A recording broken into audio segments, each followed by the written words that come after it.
Bismillahirrahmanirrahim. Assalamualaikum warahmatullahi wabarakatuh. Perkenalkan, nama saya Nur Alida dari Program Studi Pendidikan Matematika Universitas Kuningan.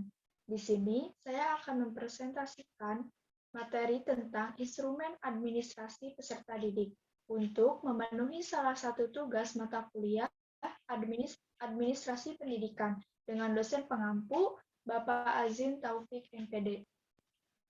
Adapun materi yang akan saya bahas yaitu buku induk siswa, buku Klepper, daftar presensi, daftar mutasi peserta didik, buku catatan pribadi siswa, daftar nilai, leger, dan buku rapor. Yang pertama yaitu buku induk siswa. Buku induk siswa disebut juga buku pokok atau stambuk. Buku induk siswa berisi catatan tentang peserta didik yang masuk di sekolah. Pencatatan tersebut disertai nomor induk siswa atau nomor pokok atau stambuk dan dilengkapi data lain setiap peserta didik. Siswa yang baru perlu dicatat segera dalam buku besar yang disebut buku induk atau buku pokok. Catatan dalam buku induk harus lengkap, meliputi data identitas peserta didik. Dalam hal ini, sebagian data dapat diambil dari formulir pendaftaran.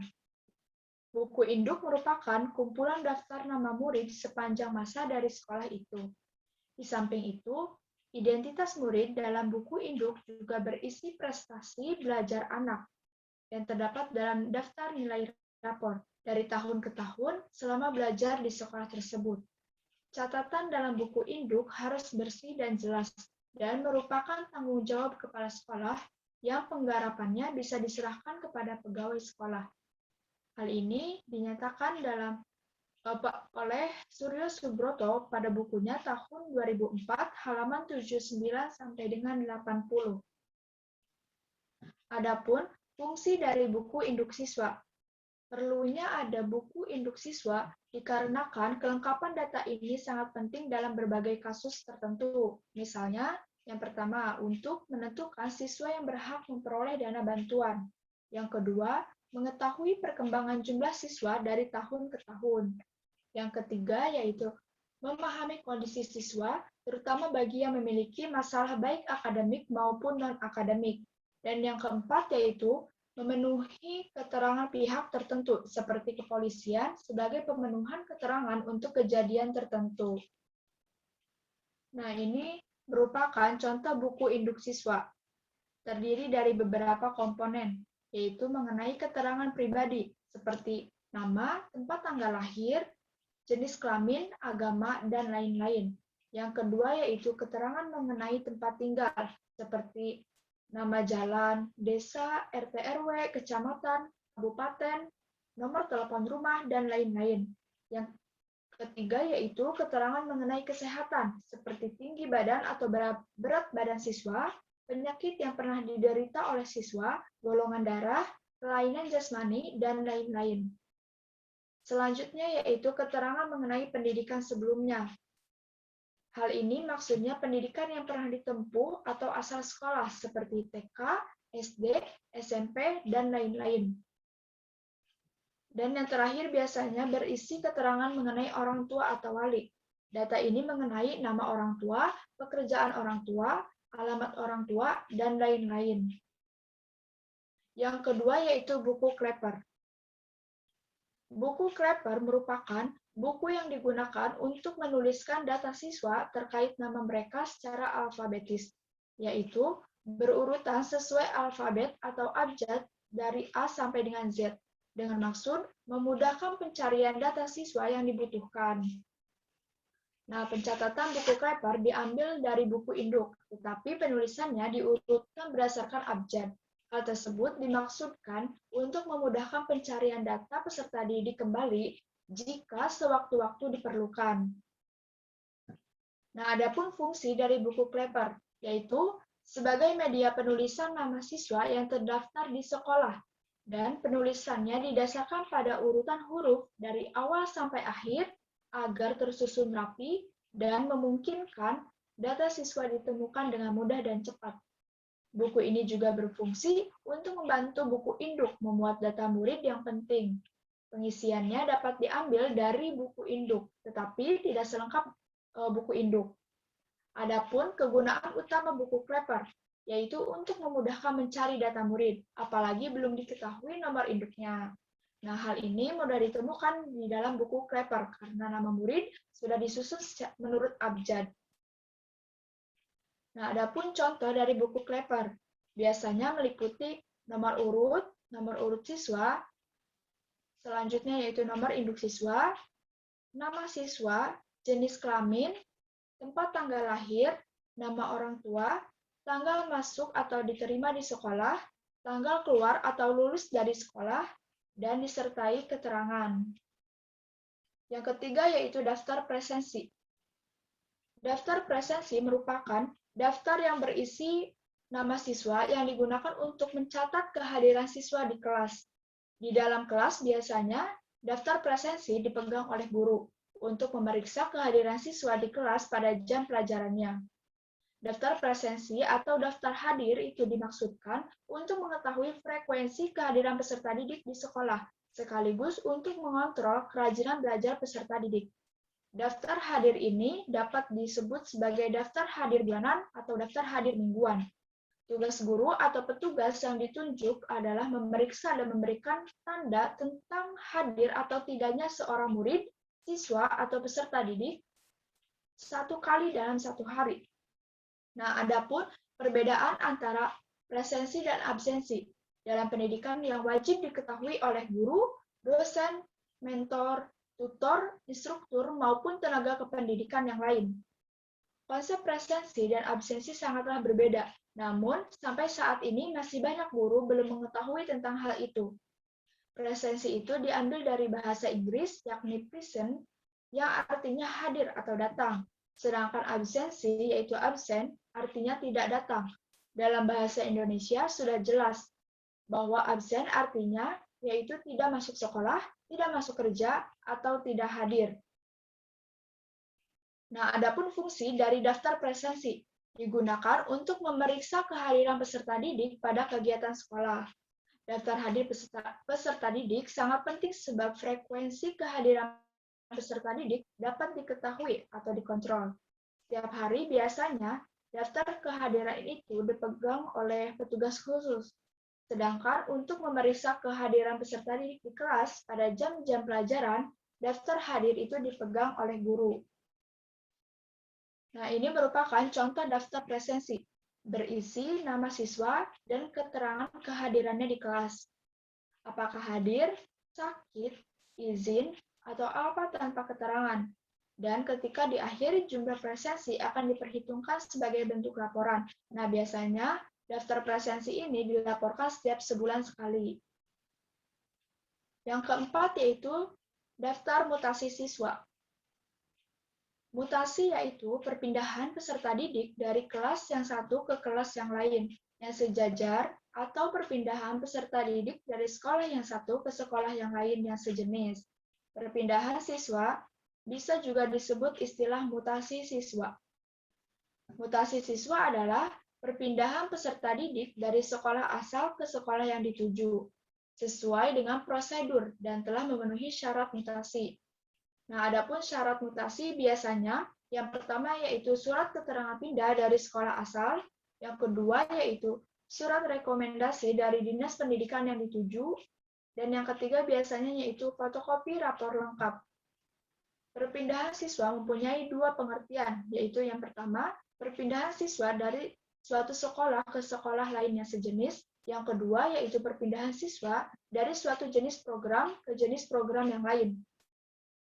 Perpindahan ini adalah perpindahan wilayah atau suatu tempat, jenis sekolah, kelas, dan jurusan, atau program studi di sekolah baru sama dengan jenis sekolah, kelas, dan jurusan pada sekolah asalnya.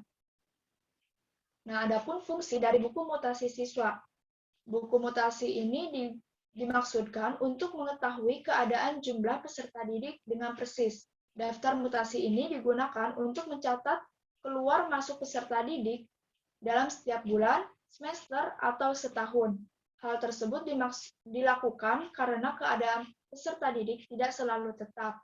Ada peserta didik pindahan dan ada pula peserta didik yang keluar. Nah, ini merupakan contoh dari daftar mutasi peserta didik. Komponennya itu terdiri dari nama siswa, kelas, tanggal siswa, keluar atau masuk ke sekolah, nomor pindah, asal sekolah jika siswa baru masuk, dan sebagainya. Yang kelima yaitu buku catatan pribadi peserta didik. Daftar catatan pribadi peserta didik berisi data identitas setiap peserta didik beserta riwayat keluarga, yaitu keterangan mengenai keadaan keluarga. Selain itu, berisi juga riwayat pendidikan serta hasil belajar, keadaan jasmani dan kesehatan, dan data psikologi mengenai sikap, minat, dan cita-cita, dan juga kegiatan di luar sekolah. Buku tersebut biasanya digunakan untuk mendukung program bimbingan dan penyuluhan di sekolah. Buku catatan pribadi tersebut biasanya disimpan di ruang BK dan dikerjakan juga oleh petugas BK. Adapun fungsi dari buku catatan pribadi peserta didik. Buku catatan ini dapat digunakan sebagai bahan pertimbangan dan acuan untuk menunjang keberhasilan dalam menjalani pendidikan selanjutnya atau dalam perkembangan siswa. Selain itu, buku ini juga digunakan untuk mencatat seluruh aktivitas siswa selama berada di sekolah. Nah, ini merupakan contoh buku catatan pribadi siswa. Terdiri dari beberapa komponen, yaitu yang pertama, data pribadi siswa mengenai nama, jenis kelamin, tempat tanggal lahir, agama, asal sekolah, dan lain-lain. Yang kedua, yaitu data mengenai tempat tinggal, seperti alamat rumah, jarak rumah ke sekolah, sarana ke sekolah, fasilitas yang dimiliki, dan lain-lain. Selanjutnya yaitu data mengenai keluarga, mengenai nama orang tua atau wali, tempat tinggal, pendidikan, agama, dan lain-lain. Yang keempat yaitu catatan perkembangan positif dan negatif siswa. Yang kelima yaitu keadaan jasmani siswa, mengenai tinggi badan, berat badan, golongan darah, penyakit yang pernah diderita, dan lain-lain. Yang keenam yaitu catatan home visit, berisi tentang hasil wawancara guru dengan orang tua, misal berkaitan dengan sikap siswa di rumah. Yang kelima yaitu daftar nilai. Daftar nilai adalah susunan angka yang diperoleh siswa sebagai hasil kerjanya dalam ulangan atau latihan sesuai dengan kecakapan atau prestasinya. Biasanya berkisar 1 dan 10 atau 100. Daftar nilai ini dimiliki oleh setiap guru bidang studi atau mata pelajaran. Buku tersebut digunakan untuk mencatat hasil tes setiap peserta didik pada bidang studi peserta didik, karena setiap nilai hasil tes dicatat di dalamnya. Nilai-nilai tersebut sebagai bahan olahan nilai rapor.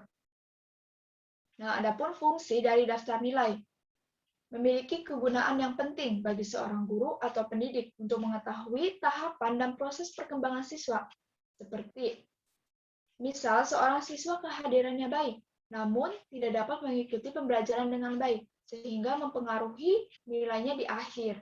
Nah, dengan nilai tersebut, guru bisa mengevaluasi untuk memecahkan masalah tersebut. Nah, adapun contoh dari daftar nilai, berisi nama siswa, nomor induk siswa, dan nilai mengenai ulangan harian, UTS, UAS, nilai akhir, dan keterangan. Keterangan ini biasanya mengenai lulus atau tidaknya siswa dalam salah satu mata pelajaran. Yang ketujuh yaitu Legger. Buku Legger merupakan buku atau format yang memuat pengetahuan siswa yang ternyata lebih cenderung pada data nilai secara umum sehingga banyak yang menyebutnya Value Legger. Legger adalah sebuah berkas yang mencatat nilai sebelum dimasukkan ke dalam buku laporan pendidikan seperti rapor dan lain-lain. Nah, selain itu, tujuan buku Legger adalah untuk menghindari kekhawatiran jika peserta didik yang kehilangan rapor, maka bisa diganti secepatnya. Semua nilai peserta didik tersebut tidak akan susah ditemukan apabila sebelumnya nilai-nilai yang didapatkan sudah tercatat di dalam Ledger. Nah, adapun fungsi dari Ledger yaitu sebagai dokumentasi tentang peserta didik atau siswa untuk mengantisipasi hal yang terjadi di kemudian hari. Misalnya, ada siswa yang kehilangan rapor atau ijazah, maka pihak sekolah tidak akan repot untuk mencari dokumentasi tentang peserta didik yang kehilangan rapor atau ijazahnya. Nah, adapun contoh dari Ledger. Hal ini hampir sama dengan buku rapor. Datanya terdiri dari nama siswa, nomor induk siswa, nomor induk nasional, program studi yang diambil, kelas, tahun pelajaran, dan berisi nilai-nilai dari setiap mata pelajaran. Selain itu juga berisi tentang kegiatan ekstrakurikuler yang diikuti oleh siswa. Selain itu juga berisi tentang laporan kehadiran siswa selama di kelas. Yang terakhir yaitu buku rapor. Buku rapor merupakan alat untuk melaporkan prestasi belajar peserta didik kepada orang tua atau wali atau kepada peserta didik. Selain prestasi belajar, dilaporkan pula tentang kehadiran, tingkah laku kepribadian peserta didik, dan aktivitas ekstrakurikuler yang diikuti oleh peserta didik. Buku rapor adalah suatu cara pengukuran kinerja siswa. Umumnya, laporan ini diberikan oleh sekolah kepada siswa atau orang tua. Biasanya diberikan 2 kali hingga 4 kali dalam setahun. Rapor merupakan dokumen yang menjadi penghubung antara komunikasi antara sekolah dengan orang tua peserta didik maupun dengan pihak-pihak lain yang ingin mengetahui tentang hasil belajar anak pada kurun waktu tertentu. Karena itu, rapor harus komunikatif, informatif, dan komprehensif atau menyeluruh, memberikan gambaran tentang hasil belajar peserta didik. Suatu buku rapor biasanya menggunakan skala pemeringkatan untuk menentukan kualitas hasil kerja murid di sekolah. Sistem skala ini dapat berupa huruf, misalnya A, B, C, dan E. Dengan A adalah kinerja tertinggi dan E berarti gagal. Atau dalam skala angka, misalnya A itu terdiri dari angka 90 sampai 100, B itu 80 sampai 89, C itu berkisar 70 sampai 79 dan seterusnya. Nah, tetapi di Indonesia rapor diisi menggunakan skala nilai dengan rentang angka 0 sampai dengan 100. Adapun fungsi buku rapor bagi siswa. Yang pertama, mengetahui perkembangan hasil belajar diri. Yang kedua, mengetahui konsep-konsep atau materi apa saja yang belum dikuasai oleh peserta didik. Yang ketiga yaitu untuk memotivasi agar bisa menjadi lebih baik. Yang keempat yaitu memperbaiki cara belajar. Nah, adapun fungsi bagi seorang guru mata pelajaran. Yang pertama, untuk mengetahui kekuatan dan kelemahan siswa dalam satu kelas. Yang kedua yaitu hasil penilaian harus dapat mendorong guru dan membantu guru untuk menentukan strategi mengajar yang lebih tepat. Nah, adapun contoh dari buku rapor. Biasanya di halaman depan terdiri dari keterangan tentang diri peserta didik. Berisi nama peserta didik, nomor induk, tempat tanggal lahir, jenis kelamin, agama, dan mengenai data-data orang tua, seperti nama orang tua, pekerjaan orang tua, dan sebagainya. Nah, halaman selanjutnya biasanya berisi laporan mengenai nilai yang diperoleh siswa dalam setiap mata pelajaran. Nah, selain itu juga ada laporan mengenai kegiatan ekstrakurikuler yang diikuti oleh siswa. Dan juga berisi laporan tentang kehadiran siswa selama di kelas. Nah, itulah pembahasan materi tentang instrumen administrasi peserta didik yang bisa saya sampaikan. Kurang lebihnya mohon maaf. Wassalamualaikum warahmatullahi wabarakatuh.